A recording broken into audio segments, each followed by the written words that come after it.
everybody. Welcome to UK CORRAL, the podcast that reviews every British comic ever created. I am your co-host, Mike L, and as always, I'm joined by Adamantium. Wang Chung. And, of course, Nice Man. Trying to be nice, as usual. Well, I think you'll be nice today because we've got a James Robinson Batman comic. And James Robinson was inserted into our rotation by your suggestion. So I'm assuming... Mine? Yeah, I believe so. Yep, I think so. Fake news. I'm going to be like Trump. Fake news. It was Adam? Yeah? Yes, only because of my love of Starman. Ah, okay. Okay. Well, anyway, I'm assuming I read this when it came out. I'm assuming you did, Adam? No, I did not read any of the Legends of the Dark Knight, only retrospectively. So this is really interesting going back to. We can give some context of what the series exactly is. But in addition to James Robinson being the writer, we would be remiss not to mention the art done by the late, great Tim Sale. Yes, absolutely.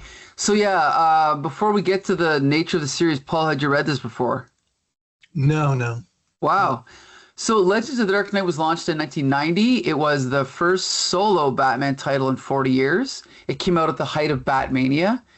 Other than a few variant covers, this was the first comic with multiple covers where number one was published, and to the surprise of the readers, it came with a regular cover, but then four different color second covers wrapping around it. And of course, I bought all four, and so did everybody else. So it sold almost 1 million copies, so it was a big deal at the time. And then it was considered like a more adult, prestigious series printed on better paper. And it was really good at first. It declined a little bit later on, but then there would always be good series here and there. And from the early years, Grant Morrison did Shaman. There's a famous story called Venom that introduced Venom that went on to be the drug that Bane used later on, right? And then this was, 2 years in? And I was just on the tail end of collecting the series, but this was always one of my favorites. But I hadn't read it since 1992, so I really enjoyed this. But we are going to give a quick summary, a very quick summary of each issue, right? And then we're going to do a review. So who would like to start off with the first one? Sure, Adam, you can go ahead. Yeah, let's get off to a good start. Oh, my goodness. Okay, well, let's see what we can do. Essentially, in this story, the three-part arc being titled Blades, Batman is investigating a strange murder of an elderly couple, and he can't quite figure out who the culprit is, who's responsible, but he has determined it is this figure titled Mr. Lime. And Mr. Lime apparently has this modus operandi where he is killing indiscriminately old people throughout the city. And we're seeing for the first time, and probably quite a long time, Batman actually being uncertain what's happening, being confused, not being able to intuit his way as he normally does as the world's greatest detective. So we're getting one story thread with that. But we're also seeing a new costume vigilante enter into Gotham, and that would be with this sweeping entry point into this mugging. Now, this character, he's somewhat interesting. He's called the Cavalier, and he's known not from any previous comics. He was actually created specifically for this arc, but he would become... He's from the 1940s, actually. He's created in the 1940s. Was he? Because I thought he was a pastiche of a previous character called Cavalier, but they're actually completely separate characters. That could be true, but when I researched him on DC Fandom, it just took me directly to the other version. So you're right. Maybe they changed his backstory and changed his name, but he's still considered the same character as far as I know. Okay. Well, regardless, he is essentially, the way he's depicted, he seems like a brand new character. He is this person who's kind of a throwback to old 1940s sword fight films, like an Errol Flynn type. He's a swashbuckler, and he is basically cleaning up Gotham while Batman is preoccupied trying to solve this series of serial murders convicted by this character, Mr. Lime. Interspliced, he's interrogating / talking to family members of the victims, and he's still not coming to any leads. While also being frustrated by this, he's equally finding frustration with the Cavalier, who's becoming kind of a cause celeb in Gotham. He's accruing a lot of interest from people who are almost having a fanatic following after him. There's little toys and gadgets and t-shirts being made of him. He's becoming quickly Gotham's favorite crime fighter, and in some ways is apparently more effective as a crime fighter than Batman, because despite the fact the Cavalier is stopping all these robberies and he's really making a name for himself, Batman is still failing to solve this mystery of who's committing the serial murders of the elderly. Of course, there is a meetup between the two, between the Cavalier and Batman, and they come to an understanding where Batman says, okay, you know what, I don't know if I trust you, but I want you to try to prove yourself. Show yourself to be Gotham's protector while I'm preoccupied with things. And the issue goes on. More murders are committed against elderly people, including one where an entire elderly care facility is set on fire, and Batman has to run in and save somebody from the burning mess. Luckily, he's able to save this person's life, but during that course, we're seeing how defeated he really is. He's still not able to come to terms with what this mystery is, who Mr. Lime is, the motivation for these killings. And the issue comes to its end with the Cavalier continuing his ascendancy, being Gotham's most revered crime fighter, and saving a woman who was perceptibly about to jump off a bridge. He swings in like a hero and saves her, saying to himself in an internal monologue, I'm in love, as he looks at her form as she's passed out after being saved from her plummet off the bridge. And that's how that particular chapter ends. All right, nice, man. What did you think of this one? This is a tough question because I know all three issues, right? I know the entire story, and Sure. I know how what my reaction is as a whole. Just the first issue. Well, I guess I could say the obvious thing is Tim Sale's artwork. It's always wonderful, isn't it? Yes, it's And really good. it's very much his own style. At the same time, I think it's impossible sometimes for an artist not to remind you of some other artists. And it's funny because I would never say that Tim Sale was just imitating other artists or in any way. Tim Sale is Tim Sale. But there's like a panel where I think, oh, that's a bit Gene Colan-ish. There's Okay. another panel and I think, oh, that's a bit Jim Sherman-ish. And another one I say, oh, that's a bit Frank Miller-ish. But maybe these are little touches that he's absorbed over time, but it's still very much his. So as the cliche goes, it's worth this issue and the subsequent issues are worth it, for the admission, just for the Tim Sale artwork. Because when it comes to stories, okay, we've got the Cavalier. He's an intriguing character. But the thing about, where somebody swings into town, he's new, he's exciting, he's popular. And the main character, in this case, Batman, is suddenly becoming less popular. Batman, who needs him? We got the Cavalier, and so on and so on. So, it's intriguing, and Batman being unable to make progress with this, who is this killer of the elderly. So unfortunately, when you ask me this question, if I had not read issues 2 and 3, I could maybe give you a more worthwhile answer. But I've read issues 2 and 3. So this is kind of very much retrospective in hindsight, Sure. So I don't know how worthwhile my comments are about the one, because I'm hiding my comments about the whole just to focus on the one. Okay, well, that being said, I will try to review this issue and just say that I thought it was a really good setup. And I've read most of the issues around this time by other writers, and I think this one really stands out. All of the other stories around this time are enjoyable, but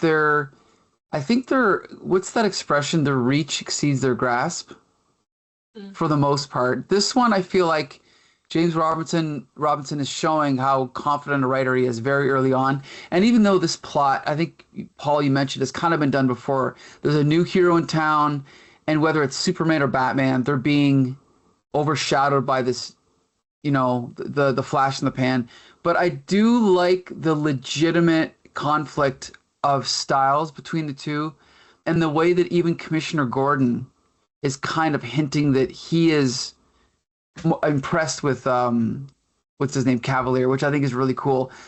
Of course, the art. I'm flipping through as I talk. A page like this is incredible, absolutely incredible. Film noir. I love it. I took a while to warm up to Tim Sale, but now I think he's really, really good. Paul, you'd mentioned artists that were kind of echoed in this art. This page kind of reminds me of something Paul Galassi would do. I don't know if you see that. Maybe. Not. Okay. I can see a little bit of that. I mean, there's even points where I'm looking at some of this artwork and I'm even thinking of someone like I know this will seem disparate, but like a Kevin O'Neill as an example, with a lot of the exaggerations. And I would say those comparisons hold more weight, though, if you look at a story like The Long Halloween, which is probably what Tim Sale's best known for in relation to Batman. I have to admit, it's one of those stories where, in spite of being so acclaimed, I'm not that. It's not for me. It's not my favorite Batman story. I see why people enjoy it so much. But even Sale's art in that book, I feel sometimes almost verges too much on the exaggerated and the grotesque. Whereas this one, I feel there's a greater sense of balance with this. There are very exaggerated, very eccentric sort of depictions of facial expressions and whatnot, but it's also condensed where you have great sequential art. And on that one panel that you showed, that double spread page, this strange formatting where it isn't just your complete gridded panels, but you have this almost mosaic of thought bubbles, of text, of images, and it's very creatively done. Not that I haven't seen something quite like it done before, but it's very unique whenever I do see this done, especially in a mainstream American comic. And granted, I'm talking more about Tim Sale's art than about the writing, but I think the art is one of the clinchers of this particular arc for me, and I'll continue this argument through the next two issues. That's the main reason to read this. Tim Sale's art, I think, just reached this point of maturity here, or he just had this great balance in this arc that I love everything about it. It's dynamic. The shading, like you said, is very evocative of film noir. It's pretty much my ideal art for a Batman story. Yeah, very often that's the case, I really think, I was thinking to myself, as I often do, like, who are the, really top Batman artists? And we know it's Neil Adams, Marshall Rogers, Joe Aparo. I'm not kidding, though. Yeah. And, Tim Sale, Neil Adams, Marshall Rogers, Frank Miller, they're the top three, would be the most typical top three, but Tim Sale is with them, I think. Wouldn't you say so? Yeah. I would say. I mean, he's also associated. I mean, he did Long Halloween, and he did what? What was the other big one?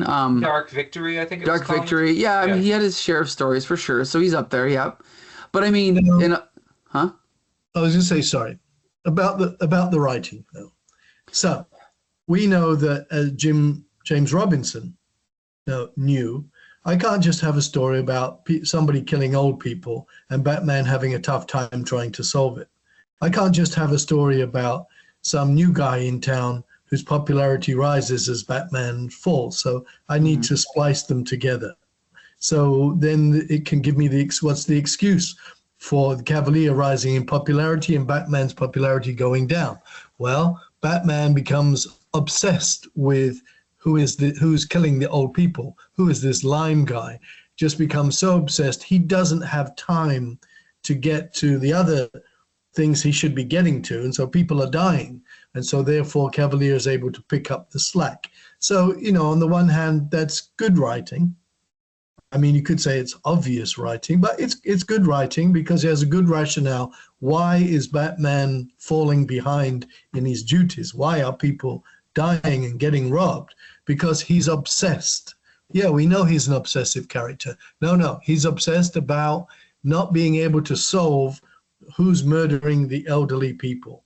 And therefore, it's a perfect opportunity for the rise of the Cavalier. But of course, because James Robinson's a good writer, but of course we have to have twists to the Cavalier story.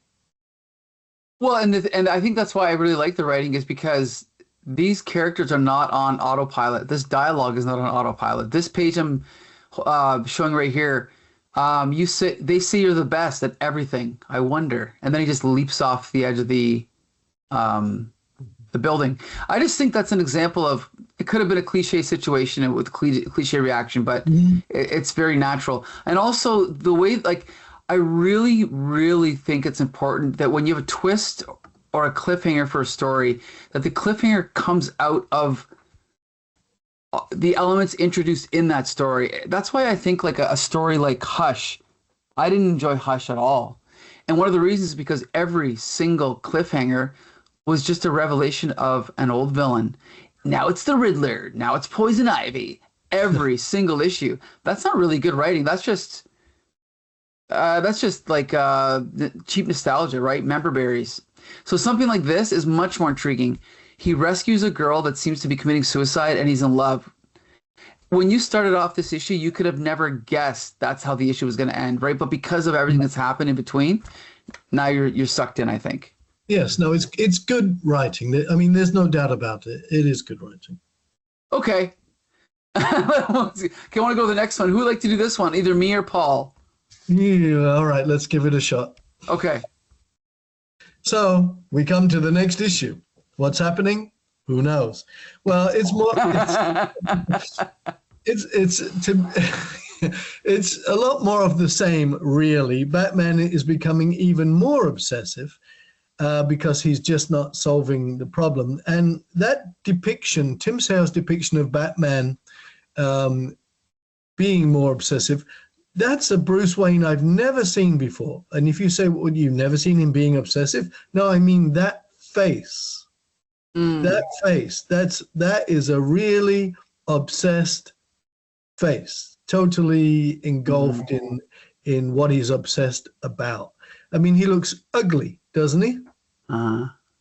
So anyway, he's going deeper and deeper into obsession, which allows the Cavalier to go higher and higher with popularity. And so we get to see the good stuff Cavalier's doing, and this is confirmed by the media reporting, hey, we've got a new hero in town, and so much for Batman. And he even has a handshake with Commissioner Gordon. We get like the Commissioner Gordon blessing. Let's see how you're doing. So is this guy really? And he's on the, is he really on the up and up, as they say? So anyway, we're going along. And then I think Cavalier comes across a heist, a jewelry heist going on. Is that right? See, I always hate it in case I miss something. There's a jewelry heist going on, and Cavalier's about to arrive on the scene, I think. Feel free to jump in, Adam. It goes back to Batman. Oh, no, I want to see this play out. Go ahead. You see, I'm dangling on a hook like a worm in a fishing rod.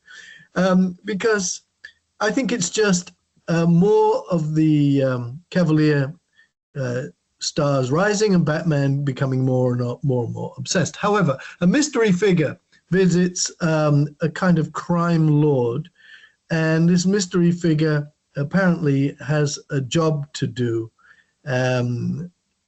for this crime lord. But who will this mystery figure be?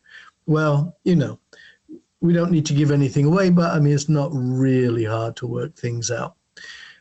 So then now we see the Cavalier as in his civilian self. His name is Hudson, and he's getting very cozy, but cozy in a very good way, a very honorable way, a very protective way, a very chivalrous way, with the woman that he saved from committing suicide on the bridge at the end of last issue.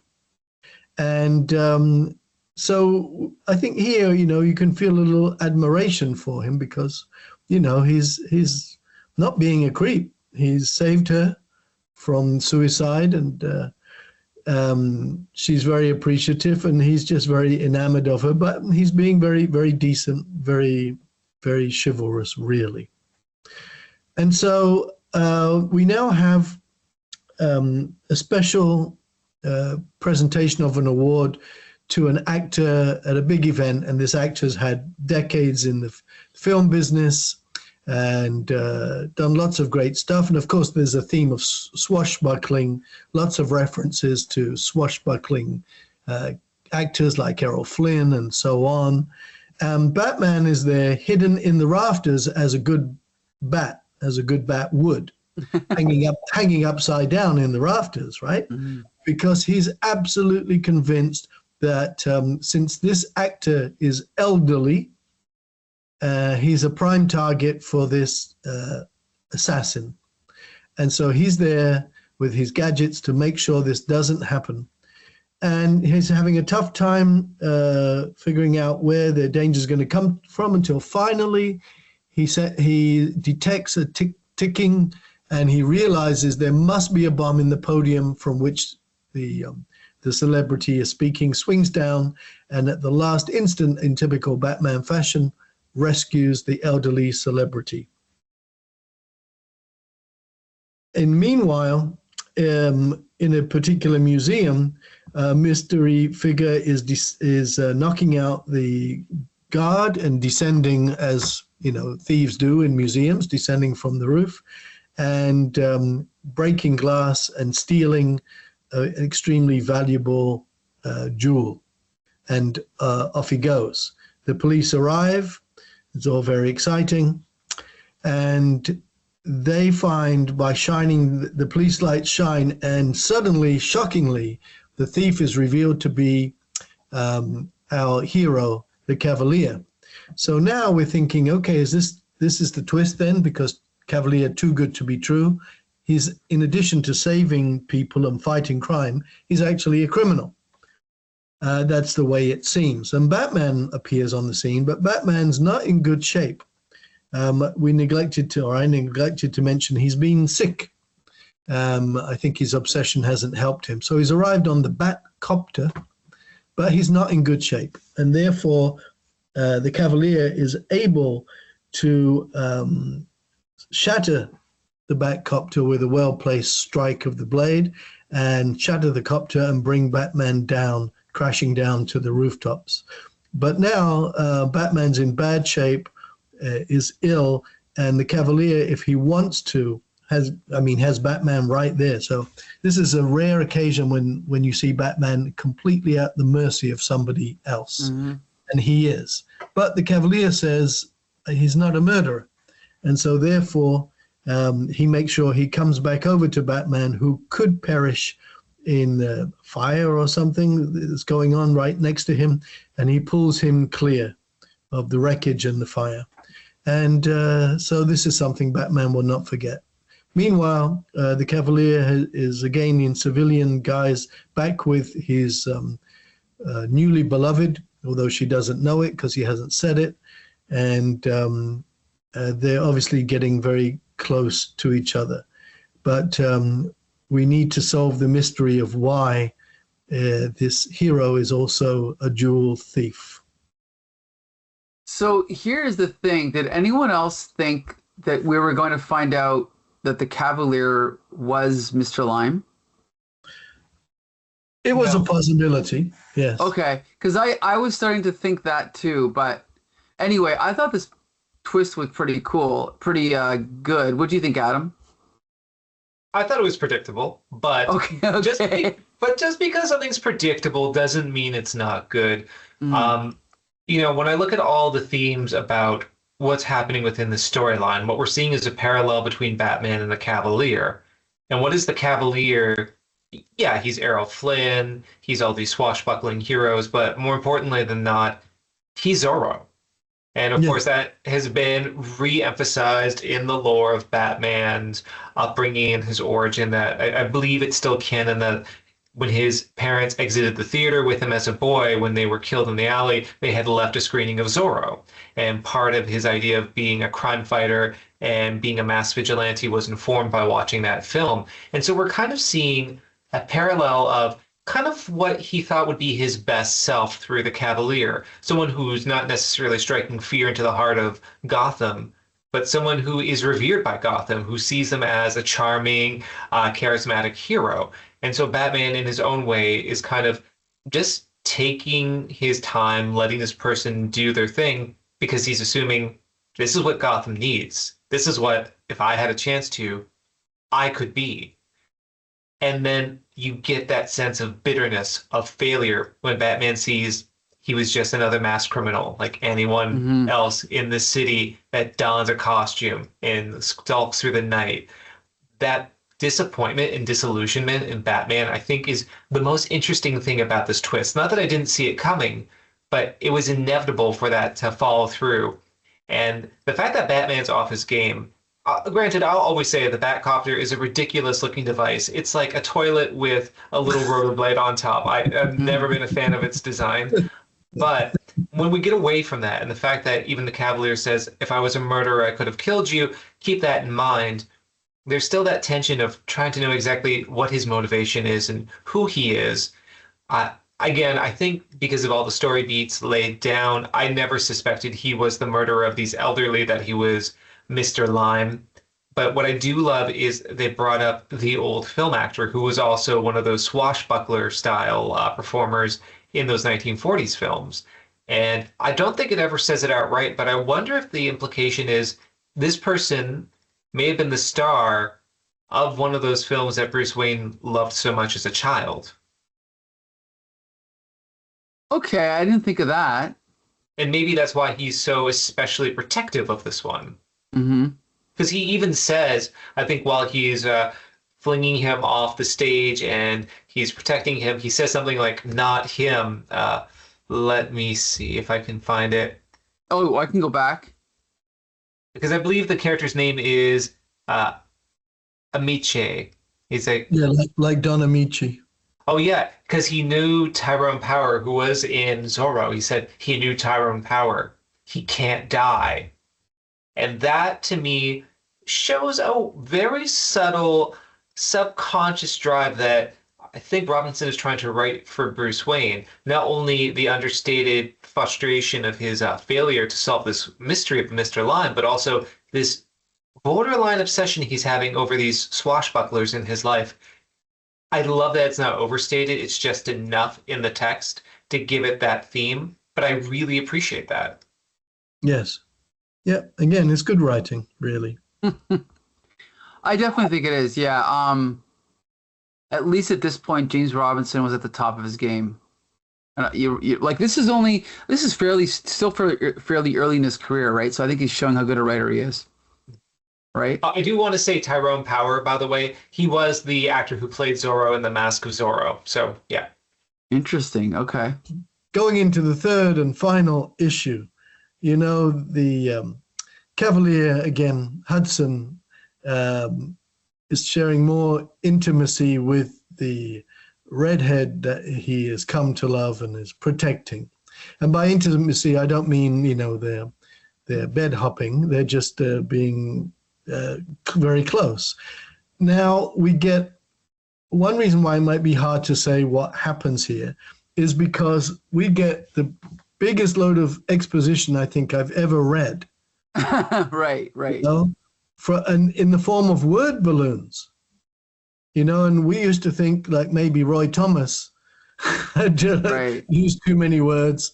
Wow. I mean, this tells us everything coming from the two characters, Cavalier. And what's the woman's name, by the way? Ellen. Ellen. Yeah. From her and Ellen. And I think it's a bit hard to say what's happening here, because what's happening is James Robinson's giving us all the exposition we need. So nothing is happening. This is between James Robinson and us. And he's using these two characters so he can, you know, cram in every word balloon and word imaginable. And so what do we learn from all this?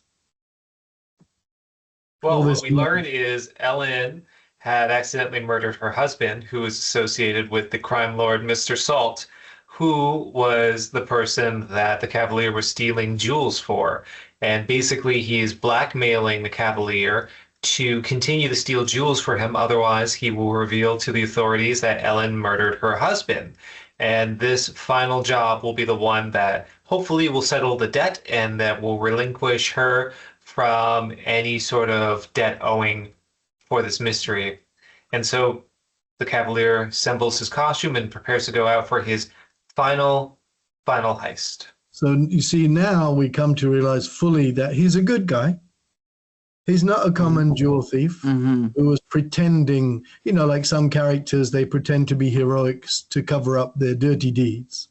He's doing this because he's chivalrous, because this poor woman is in thrall, if you like that word, in thrall. Yes, you could say his dirty deeds are not done dirt cheap because it costs him a lot of jewels. Okay.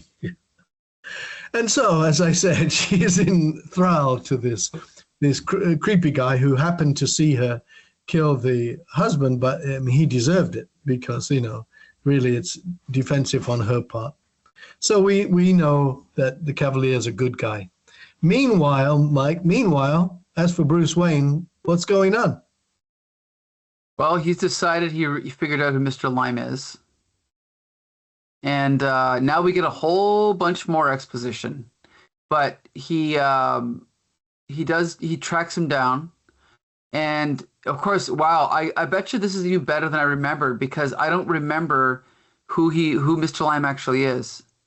It's the son of the initial murdered victim. So basically, all he did was he indiscriminately killed a number of other elderly people to cover his tracks to make it appear Right. that there was some serial killer who had some fixation with killing the elderly. Meanwhile, it was just to throw Batman off his track and basically do something so irrational that Batman was forced to try to find reason in these reasonless acts. And that's how come he could never solve the mystery. Also saying to the son who he had talked to after the murder of his family, "You were a good actor. That's why I couldn't tell." Mm-hmm. Right, which is the theme, of course, acting, stage, camera, lights, action. And this guy who's killed his own parents is a good actor. I know we're recounting what happened in this issue, but just a little pause here. What do you think of this, this plan? Like, if you wanted to kill your elderly parents to get the big inheritance, would you then go and kill a lot of other elderly people to kind of cover it up? I can't say I've really thought about it that hard. Yeah, I haven't thought about it, but I mean, I haven't either. for the sake of a story, it's certainly a good cover, right? Well, yeah, gives Batman, it certainly seemed to screw Batman up, didn't it? Mm-hmm. Because he would rough up people, tell me, who's the Lime? You must know something, and nobody knows anything. Right.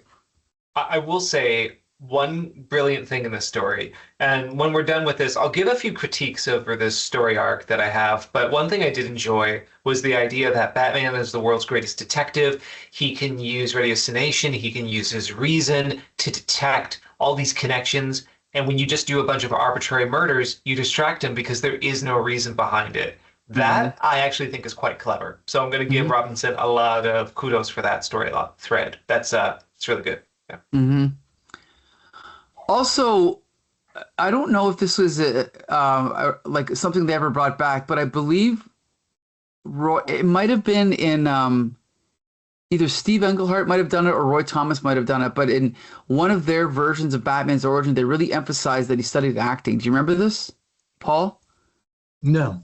And like maybe it was Roy Thomas's Secret Origins version of Earth 2 Batman, where they talked about how he studied acting for a while. And it's just like an interesting thing because it would make sense if he was trying to become better at, disguising himself as Bruce Wayne by day. Studying acting is something that he would logically do, right? Mm-hmm. So it's just kind of interesting. I wonder if that's what they were thinking of. It makes me miss something. I know we're not done recapping this issue, but it does make me regret the fact that there wasn't more emphasis in the story arc put on between the difference between Bruce Wayne and Batman, because that would be a really good theme to explore for this particular story arc, which is all about people acting. And it almost feels like a strange misstep that of all the obvious things to touch upon, Robinson chose or neglected to touch upon that, at least to any sort of point where I really noticed it in this arc. Just something that maybe was a missed opportunity. But anyway, we can mull over all the possibilities that weren't taken. But Mike, ooh, what happens next is very exciting, and I know you're going to recount it for us. Yeah. So anyway, so he confronts Mr. Lime, but we should remember. I forgot too that he's sick, so he's struggling to. He's not at his best, but he still manages to overcome Mr. Lime. And then at that moment, we cut over to what's his name, Cavalier, confronting. Is this now Mr. Salt? Is that his name? Mm-hmm. Or Salt? Yes. We have a Mr. Lime and a Mr. Salt, so we almost have a margarita. Yes. Right. You see? Yes. And then I like how so he basically Cavalier decides to turn on Salt. He ends up murdering him and his buddy, right? His goon. Yes, but not because he suddenly become a murderer. You see, I'm sorry to interrupt, but this is the thing. You see, because he made a deal with Salt, right? Right. Salt said, "You bring me the jewel," and then that's it. The Emma. Did you say Emma is her name? Ellen. Ellen. You see, Ellen is free, and but Cavalier hands over the jewel. And a deal is a deal, says Salt. But then Salt adds a little bit like, well, you never know. If I run out of money, I might come knocking again. So Cavalier realizes that she may never be truly free of this guy unless he kills him and his bodyguard. So it kind of pushes him over the line. Now, the thing that's interesting about this is you could say, well, him killing Salt and Salt's bodyguard is understandable because otherwise Ellen is never going to be truly free. But the little twist that James Robinson gives to it, he's always giving little twists, which is good. And that is that Cavalier finds, I actually get kind of excited by this stuff. By stealing the jewel, he did it for good reason, but it was kind of exciting, to break in and get away from the police. And here, they're taking care of the bad guys here, slicing them up, slicing and dicing them. Yeah, it's kind of, you got a bit of a rush from it. So this adds more to it's like seasoning, right? Seasoning the soup. And to your point, Paul, also in the first chapter, we didn't mention a scene where Hudson's reflecting to himself. He was really just dressing up as the Cavalier as kind of a PR stunt who was going to help him break into film. Yes. And then he said, I actually enjoy doing this. So there's this compulsion he has when he starts doing something to continue on with these threads. So that's actually a really nice callback to that line in the first issue. And we really missed that, didn't we, regarding the first issue, all of us, where his aim was just to do these things and then eventually reveal, it's me, Hudson. And then he'll become famous, not just some bit part stuntman. He'll be famous. And of course, then everybody will want him, right? And he'll be top billing, which is quite clever, I think. If I wanted top billing in like movies and everything, I think I'd go around swinging around rooftops and fighting crime and then say, it's me. And then, it's great publicity. I don't know. I might just try to learn to act myself, but, to each their own. So I just love the fact that Cavalier could have got away with it, but he decides to go to Batman, admit that he murdered these two guys, and then have it out with him. And they have this multi-page long fight that I think is very well done and very well planned out, right? Because we're seeing them have this sword fight on top of these buildings, and like a page like this, there's such a visceral thrill about the idea of someone like Batman or Daredevil or Spider-Man standing on top of a building that's this tall. And this, I think Tim Sale really captures that. Like on a page like this, where you have one giant image, but the characters are moving through it. And you notice all the shadows on the walls. Right. It's 1, 2, 3, 4, 5 scenes, really, including this inset panel. And I almost want to say there's an Escher-esque element to this art as well, because you see the Yes. profile of Cavalier and Batman at the bottom left-hand corner. It looks Yeah, like you have to they're almost twist at your an head. angle adjacent to a building, but that leads forward to almost a vertical view near a roof scaffolding and distorting the perspective of it. This isn't bad art. This because the perspective's off. This is great art because he's really working with the shifting perspective that, as you said, Mike, it's so kinetic. And I wondered why this sword fighting scene works because I don't feel sword fights often work that well in graphic novel forms or comic forms, but you have parrying. You have it not only with the swords, you have it with the dialogue balloons too, where the internal dialogue of both Batman and Cavalier tense and create this sort of juxtaposition against each other. It's Mm-hmm. like the words are fencing each other, just like the figures are. So that complements it and adds to that sense of tension. It's a very well executed scene in that regard. And so is this Cavalier with a bit of a death wish? I would argue so. So you see, now the latest twist then. He saved Ellen from suicide, right? Hmm. And he's her protector and he's in love with her and he's doing everything he can to help her and do right by her. But now he's reached a point where he is suicidal. Mm-hmm. It's again, this is a great ending, because everything that happens, well, it comes out of the choices of the characters, so it's unpredictable. I think what happens in the story, and that's one reason I think it's one of the best that I've read in Legends of the Dark Knight.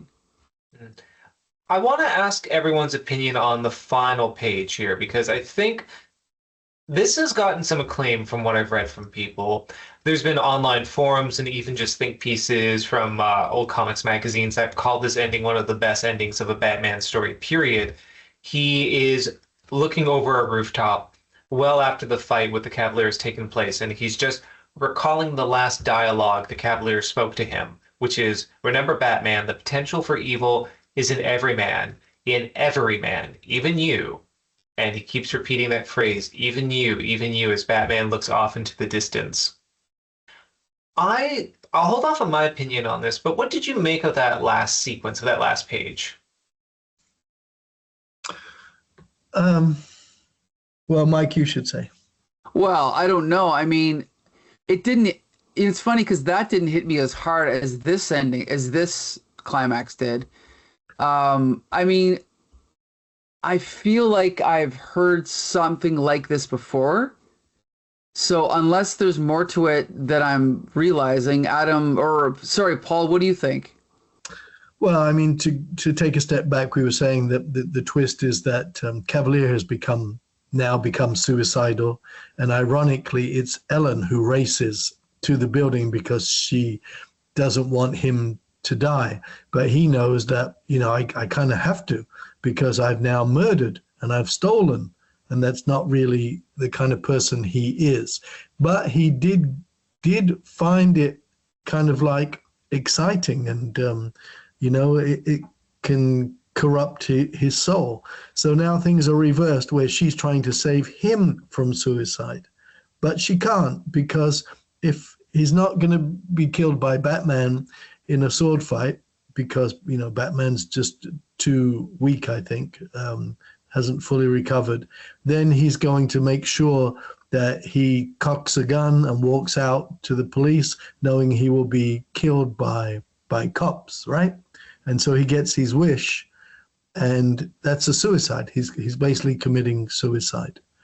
And so the parting thing is, for Batman to consider, that Cavalier has committed suicide basically because he knows that his soul could be corrupted, and that and anybody's could, and then Batman's left with those thoughts and feelings. Is it possible Batman could ever be, corrupted enough so that some evil comes out of him? I feel a bit like you do, Mike. It's like it's a nice enough ending. Mm-hmm. It's a little kind of ribbon on top of the story. It adds to it, but I mean nothing beyond this really. I mean, there's no real hint of Batman becoming evil or evil overtaking Batman.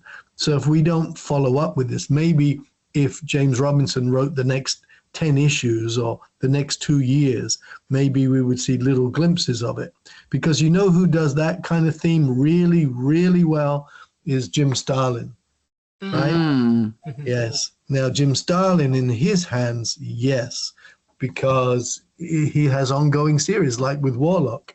And do you remember that Warlock issue where he goes to the he walks along future paths and comes across his future self? Of course. Has to blast him with his, soul gem and causes his future self to perish. But the future self says, he welcomes death because all his friends have died and his life is in ruin, and he welcomes it.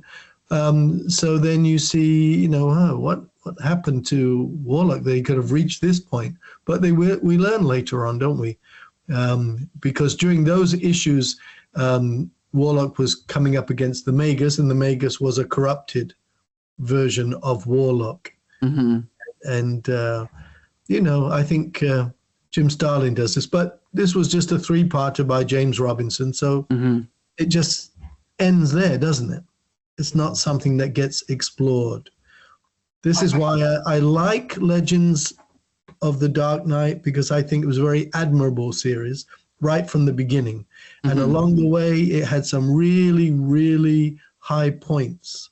They made a very good effort to have high quality, writing and high quality art throughout. I think it's a very, very admirable series. But when you have these, okay, James, you've got 3 issues, tell a story with Tim Sale, great. But he can't do, what else can you do from that? I prefer continued stories. I prefer subplots. I want to see something develop like the Hellfire Club. I want to see it develop over like 18 months and so on. I actually, to be honest, I know what you're saying, and I do like a lot of that, but I would rather push in the opposite direction for more self-contained stories like this. And the reason is because we can have both, but I think that these are better for bringing in new readers, because I've had non-comics reading fans who are just overwhelmed by something like X-Men. Where do they start, right? So something like Batman, there's plenty of self-contained done-in-one stories that you can hand them to get them into the character. But with X-Men, it's a lot harder. I think that's a yes and no. I think it's obvious that if somebody's coming in new, if they see a 3-part series by James Robinson and Tim Sale, it's a great starting point for them. But when I came across color Marvel comics for the first time, having read various Marvel titles in black and white weekly editions 5 years before, and then I had no access to any Marvel comics for about 5 years. And then one day in my local store, there was Fantastic Four 137. Fantastic. And Avengers like 113 or something. I remember these. I didn't remember Fantastic Four. I'd never read any Fantastic Four. The Avengers characters I remembered, like Scarlet Witch, for example. But when I opened the Fantastic Four 137, I realized that this was a continued story. Mm-hmm. The first part had been in the issue before. It didn't bother me in the slightest. It had the opposite effect. It made me immediately determined never to miss an issue. Because what I'm seeing here in 137 is great. And I love the John Biosima, Joe Sinner artwork. And this looks really good. I wish I'd read or got the previous issue. Those things never put me off. Never. They just made me determined never to miss an issue, which is great marketing. And the last thing I'd like to say is that when you have like one and done issues, and like this is done, there's nothing to bring you back. It's like, okay, we're done, we're finished. I can move on. There's no compelling reason to come back. I need reasons to come back. Give me subplots. Give me evolving relationships. Give me this. But one and done, it's like, yeah, all right, but stories are a dime a dozen. They've been, this is good work by James Robinson. He wrote well. The story's constructed well. The characters are clearly defined. They're very clever touches, lots of good cultural references, lots of nice twists and turns. It's all very good, but there's no reason for me to come back. I'll say one thing, Adam, before you wrap up, is that I agree with you, Paul, that when I got into comics, I always came in on part 2 or part 3 or part 4, and I never was bothered by it, ever. But anyway, Adam, you are going to finally answer the rhetorical question you asked us. Well, not rhetorical, but you asked us about the ending of this issue, so... Oh, yes. I forgot about that. Yes. So, yeah. I'm going to engage in a slight rant here. I don't think this is one of the best endings of a Batman story I've ever read. In fact, I think this is a very cheap ending to the Batman story. So you weren't... I thought that you were implying that you agreed, and that's why we were both kind of like, really? This is the best ending ever? No, yeah. I think this is doggerel. Okay. I haven't heard that for a long time. Sometimes I speak like I'm from the 60s, but regardless, reading this, there was no indication that Batman could ever fall into the same sort of pattern of behavior that the Cavalier did. He has no compunction towards villainy, towards violence. The whole plan that maybe the Cavalier had that failed to have a type of pseudo act of suicide by fighting Batman one-on-one in a sword fight would fail because Batman, this iteration of him at least, wouldn't take the life of an adversary, especially not one like the Cavalier. Right. And while I do appreciate the fact that the Cavalier kind of was a surrogate Zorro, was this bastion of an idea for Batman, this kind of representation of the best possible hero he could be, he failed to prove that by stealing these jewels, showing himself capable of descending into criminality. And I think even the very ending of this type of suicide that you were pointing out, Paul, it's a failure in a narrative standpoint, because by willingly going out there with an unloaded gun where the cops would be forced to shoot him, he's preventing himself from being a criminal. Don't forget, the reason he's doing this is because he said, I enjoyed what I did. I enjoyed killing those 2 men, and I think I might do it again. And you're going to have to stop me, Batman. He did stop himself. Through this act of self-destruction, he chose to prevent himself from doing it, just as he could have chose to relinquish himself to the police, to the authorities, to be arrested. To me, I think the whole premise of this ending sequence, which superficially seems very intriguing, ends on a dour note for me, because he didn't have to do this. And he disproved his own point. He was capable of making a choice. And he chose not to be a murderer by having his life taken from him. And I feel there's something off here that Robinson's failing to see in this sort of missed point, or the sort of conflict that's happening here. Just as much, Mike brought up the idea before about Mr. Lime and the storyline about the killed elderly. And it did set up a point where we're having a contrast between the successes of the Cavalier and the failure of Batman to solve this mystery. But you could have had any other plot device there. The murders of these elderly people, aside from maybe saving the one aged actor in the theater, didn't really amount to much in the grand scheme of the story. Not really. And I would have loved to have had that space instead taken for further characterization by the Cavalier, by Ellen, having scenes showing, not telling, what happened with Ellen, what happened with the Cavalier. Because as was pointed out in the early onset of this issue, we had 2 pages that were so dense with text. It was all tell, not show in a comic book, which is crazy to me. When you have Tim Sale at your beck and call to produce your art, this is what you choose to do. And I'm saying this as someone who likes James Robinson's writing. And I will argue, compared to the other Robinson work that we read, this is much better than that. But it still seems, I don't know if it's a short sight on his part, or if it was just maybe DC promised him a 4-issue arc and then it got condensed to 3 and he didn't have time to flesh out as much. But I think it's just a failing of the medium in this case, of a 3-issue arc. And this is where I'm kind of on the fence. I like ongoing storylines that add character development and explore aspects of these worlds and these characters, but I also like concrete short stories that tell a narrative and have a point to it. And I feel like this may be intended to have a point, and it was lost by the quick need to get to this ending, and by, I think, it's an anticlimactic end. There is no evidence that I see that Batman's going to be evil. There's Yeah. no need for the Cavalier to have killed himself in this manner. And, for me, I think the comic ultimately, I don't want to say it failed because there's beautiful art in here, lots of great sequences, lots of great characterization. But when it ends on this for the narrative, I think maybe the individual moments, the art, some of the dialogue was great, but as a whole, the narrative kind of failed in the end by having this anticlimax. And all that exposition. Mhm. Incredible. Absolutely incredible. It's like, you got to be kidding. You really think these two characters are going to be saying all this to each other? Mm-hmm. Really? They kind of know it. This is clearly exposition for the benefit of the reader. So something, it'd be great to ask James Robinson, right? Because something went wrong. I think something went wrong. It is possible that he was promised 5 issues and only given 3 because that was the typical length at the time, was 5. And over time it became 3.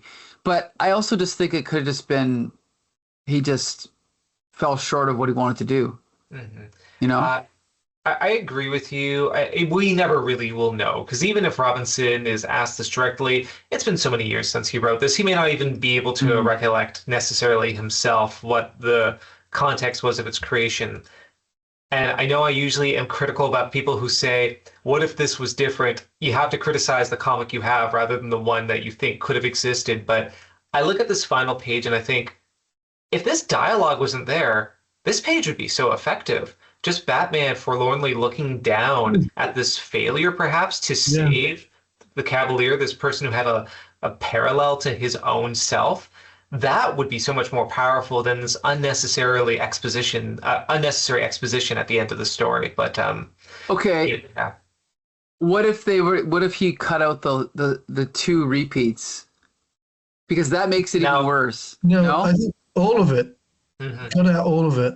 Of course, now that you say that, yeah, it would have been a great ending. You're right. Just these shots. Here, let me see if I can zoom in. Oops. Ooh. No, I can't. But anyway, you get the idea. This was it. Because then we can project onto Batman what he's thinking. Of course, but you could also say that for any dialogue. I mean, assuming it's bad, yeah. I mean that. Oh, sorry. Go ahead.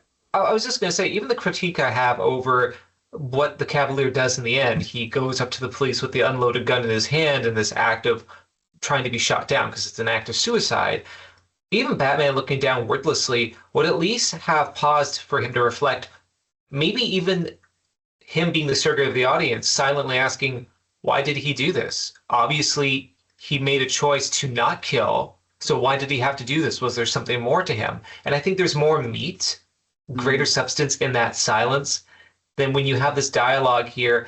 It just negates I don't know. I love the pregnant pause in a great pop song where you just have that sort of tension build for that moment and then it unleashes and you get to fill in with your own mind what's not said, what's not played.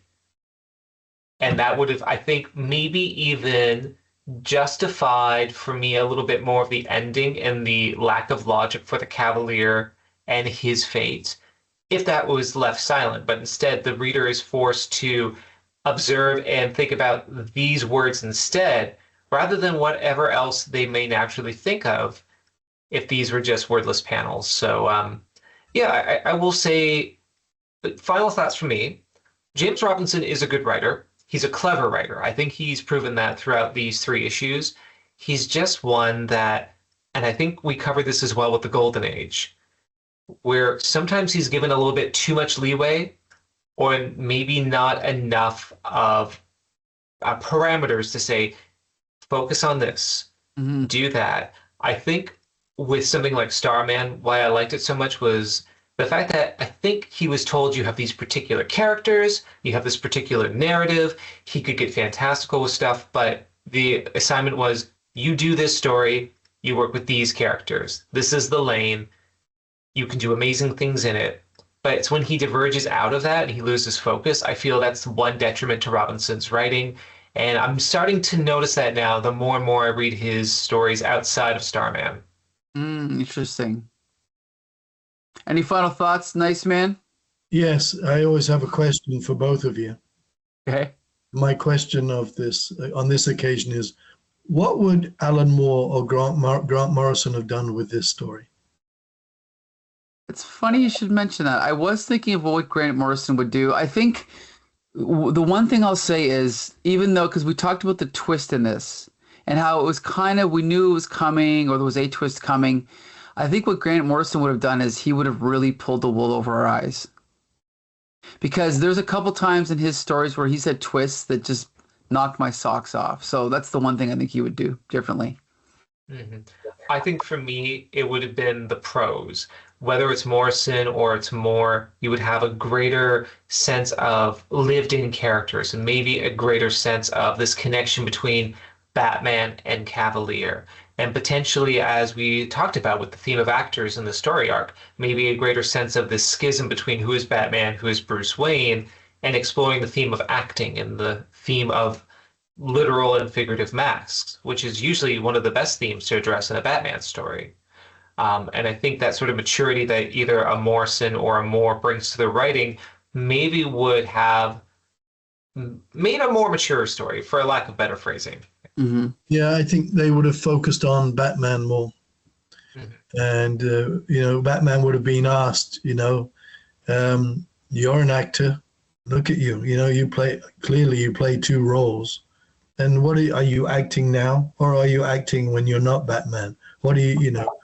They would have put more emphasis on Batman, I think. And my follow-up, impossible to answer final question, is, so why is James Robinson not as good as Alan Moore and Grant Morrison? Mm. I'll say the same thing I would always say is I love the prose. I think the writing itself is just great writing.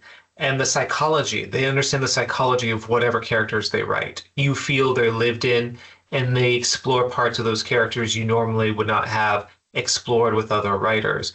I think Robinson's a good writer, but a great writer will just not do an entertaining Batman story, but he'll do one where he explores part of the character's psychology in a way that other writers are maybe hesitant or trepidatious to explore.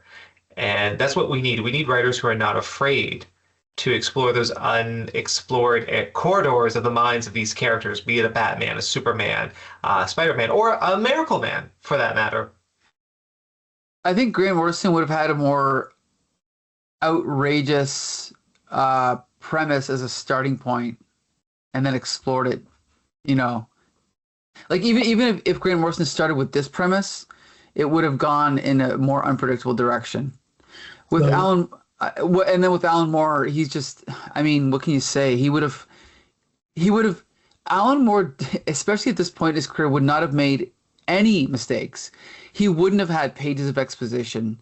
He wouldn't have had unexplored subplots. He wouldn't have had parallel subplots that don't interact in a better way. He just wouldn't have made those mistakes.